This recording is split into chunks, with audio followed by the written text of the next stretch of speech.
The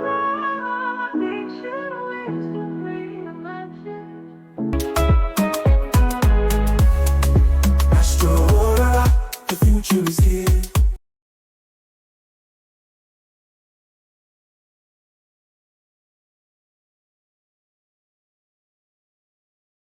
Peace, and welcome to the Resurrection of Kemetic Astrology Intro Part 2.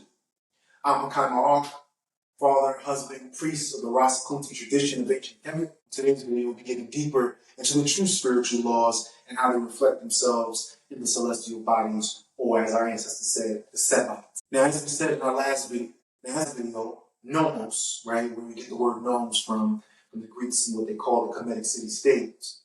Nomos was a Greek god whose wife was piety, meaning religious devotion, and his daughter was justice.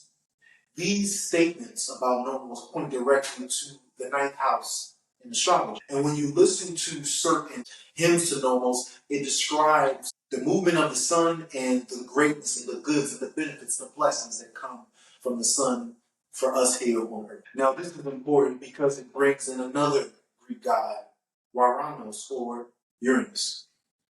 And when you read about Uranus, they say that he's pictured to be in a certain position in which we find the Kemetic goddess Newton. He is doing this position inside of a circle of the 12 Zodiac signs. So Uranus, in the way that the Greeks learned it, was taken from Newt, and Nomos was actually, when you look a little further, was taken from Nu.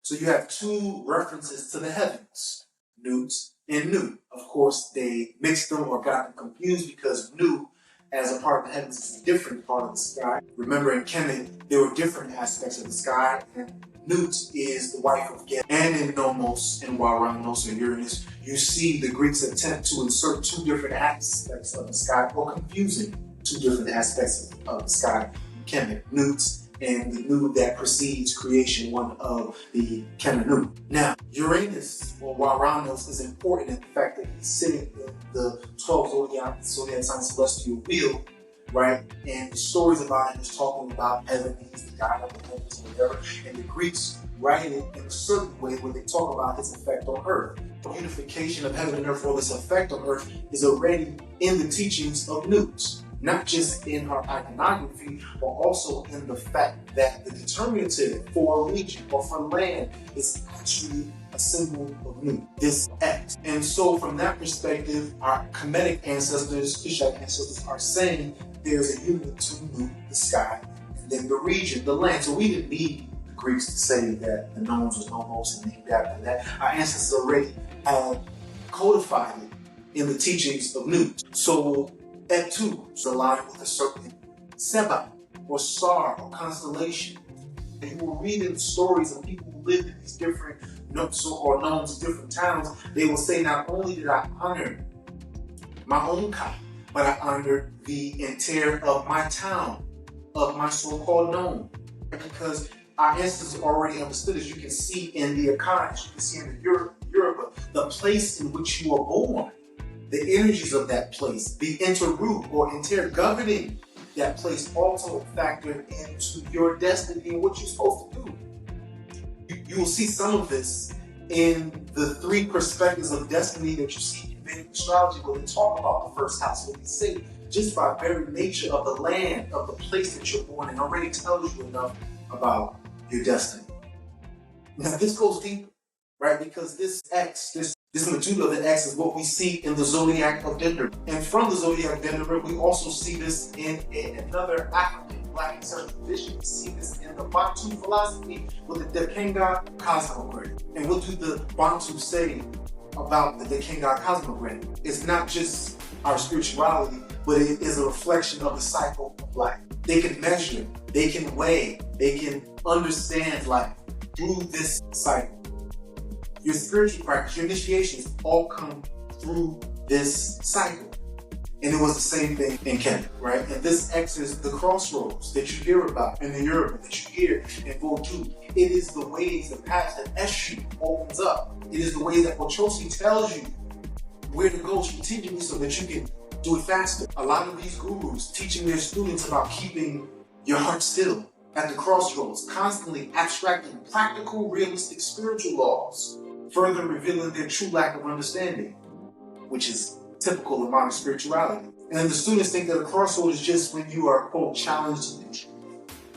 Right? When there's a stressful situation, there's a challenge, but those challenges are triggered by the astrological trends. You are being challenged to not suppress your anger, but to directly, fearlessly towards seeking justice. When Mars, or Yati, from a Kemetic perspective, is transiting your first house. And this is another way, this is another way in which there's the cultural differences of how we practice astrology from Black perspective. But Mars and the Moon have a very intimate and supportive relationship in Kemetic astrology. In the Bantu tradition, Mars is called Nkasi Atenganda, the wife of the moon. When you look into Kemet, the directions and even the words used to describe the moon are also used to describe Mars. Now, this is very important. Just this is very important because when Mars is in Cancer, it's considered to be, in Western astrology and in Vedic astrology, a debilitation.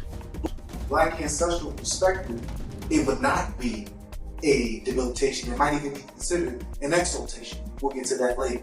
Back to the story. When Mars is transiting your first house, bringing up this, quote, crossroads for you, you're being challenged to fearlessly move forward, depending on what your kai is. Right? And some people need to be quiet.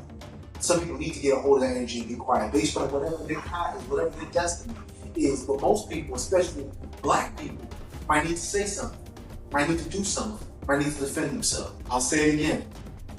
The crossroads, the ways that Eshu or Anpu open are related to astronomical transits, which mirror the movements in your spirit. Or to be more specific, your chakras, the organs, your meridians, the nervous system. And we're not going to just be using this vague with spirits. It's another way that people are misled or confused. These transits, right? They're Kemetic medicine. When you do research in Kemetic medicine, one of the words for the meridians, for our meridians, is medu, right? Some say there's 14, some say there's 20, some say there's 22. When you look deeper into the word medu, you get the word metun, or you can stay with the word medu, but either way, it also translates to an astrological pathway, the movement of the heavens. As above, so below. Right? These ways that are being opened, and these chakras, and these medu, these meridians, your organ systems, and how they affect your thinking, or lack thereof, and affect your behavior, is the whole thing in spirituality, what we're trying to get control of. So, this circle of life, the Nubantu, the Bantu Dikenga are not the only examples in our Black ancestral tradition. We also have the Wufang Shangdi in Shang Dynasty China, right? The first two dynasties in China were Black, the Shia and the Shang were Black. To be specific, the Kushite migrations out of Kush, specifically the Bazi Astrology, which was a riverbed that was called the Road to India. One of the ways in which they got to India and China, which was next to the fifth normal upper region, which they called Kato. The Wufang Shangdi aligns the 5 planets with 5 visible, they call 5 visible planets. There was a so-called guru who recently claimed that Bazi, Chinese astrology, 8 pillars of Chinese astrology, was not astrology because it doesn't deal with planets. 3 points on that. This person claims to be a representative of the ancestors. Yeah, we've just shown the Wufang Shangdi. This is thousands of years old. The Wufang Shangdi are the 5 elements, but we know that yin and yang dualize into 10 elements, which is what Bazi is based on. Even though it says 8 pillars, it's based on 10 elements. So if our ancestors in the Shang dynasty, Shia dynasty, showed how these 10 elements, because remember, the Shang kings were also named after the Bazi 10 element system. The names they took was based on these 10 elements. So if they knew this, what does any so-called Black guru who claims to be an expert have business saying that Bazi astrology has nothing to do with planets and shouldn't be called astrology?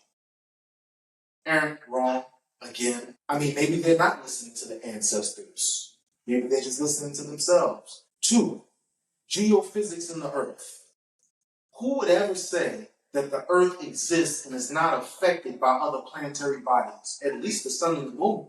At least start there, right? We have records in physics of every 20 years of the great conjunction between Saturn and Jupiter and how it affects the Earth.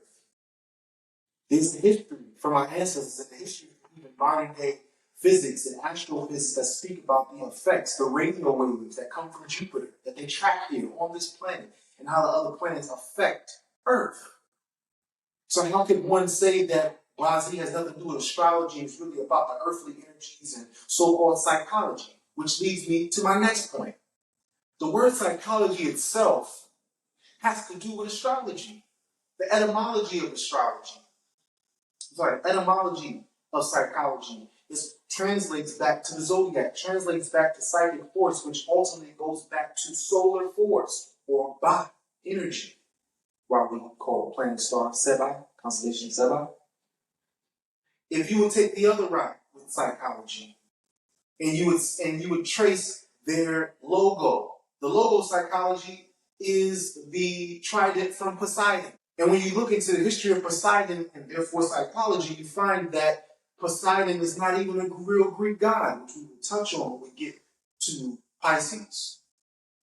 That the Greeks got Poseidon from the Tehanu, the Libyans, the Nubians of ancient Kemet. And we'll touch on that more when we talk about Pisces. So on these three accounts, what the ancestors actually said themselves about Bazi, about the Wufang Shangdi, what geophysics says about the celestial bodies affecting Earth, and what the Greeks even said when we trace the linguistics of it, of psychology, shows that this is another group. There are a few of them who doesn't know what they're talking about, should not be listened to about astrology. And if they shouldn't be listened to about astrology, they definitely should not be listened to about spirituality, or their spiritual philosophy should be re-examined, as it is not in harmony with the Black ancestral way. So that deals with that foolishness. Now back to the laws governing life and human behavior. The Bantu Dikenga, the teachings of Nu, the layout of the Nomos, as the Greeks have called it, the Wufang Shangdi, we haven't even mentioned the Maya, are all examples of wherever we've gone in the world. Astrology and the movements in the heavens are the true spiritual law. I will reiterate, as from part one, there's a difference between astronomy and a difference between astrology. Astronomy is universal, the movement happens, everybody sees the movement, it's a general effect of the movement. But the astrology of it, the logic, the understanding of it is cultural. If I want to think and approach things from a way that is in harmony with my ancestors, I must also change my speech about it and understand the philosophy, the stories, and the images behind it. See you in part 3.